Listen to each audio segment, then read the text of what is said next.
শীতে ত্বকের যত্নে নানা ধরনের নামি-দামি বডি লোশন ব্যবহার করে থাকি আমরা, কিন্তু তা কি সত্যি এই সমস্যা রুখতে পারে? অনেকেই এর উত্তর না দিয়ে থাকেন। তাহলে কি করবেন? সমস্যার সমাধান দিতে পারে তেল। শীতকালে বডি লোশন 2 থেকে 3 বার ব্যবহার করেও ত্বকের সমস্যা মেটাতে পারে না। এমন পরিস্থিতিতে কিছু তেল আপনার সমস্যা মেটাবে। এসব তেল ব্যবহারে ত্বকের শুষ্কতা তো কমবেই, সঙ্গে ত্বককে উজ্জ্বল ও নরম করে তুলবে। শুধু তাই নয়, চুলকানির সমস্যাও অনেকটাই কমিয়ে দেবে। শীতকালে আমাদের ত্বকে নারকেল তেল লাগানো ভীষণ উপকারী। নারকেল তেল আমাদের ত্বকে গভীর আর্দ্রতা প্রদান করে, সঙ্গেই ত্বককে নরম করে তোলে। এতে থাকা অ্যান্টিফাঙ্গাল এবং অ্যান্টিব্যাকটেরিয়াল বৈশিষ্ট্যগুলো আমাদের ত্বককে নানা ধরনের সংক্রমণের সম্ভাবনাও কমিয়ে দেয়।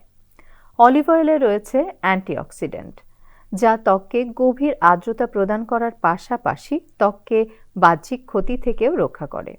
এর ফলে শীতেও আমাদের ত্বকে শুষ্কতার সমস্যা দেখা যায় না। বাদাম তেল ভিটামিন ই সমৃদ্ধ হওয়ায় এটি ত্বককে নরম করে, সঙ্গে জ্বালা ও প্রদাহের মতো সমস্যা কমায়। শীতকালে তিলের তেল আমাদের ত্বকের জন্য দারুণ উপকারী। এটি ত্বকে উষ্ণতা প্রদান করার সঙ্গে ত্বককে শুষ্ক হতে দেয় না।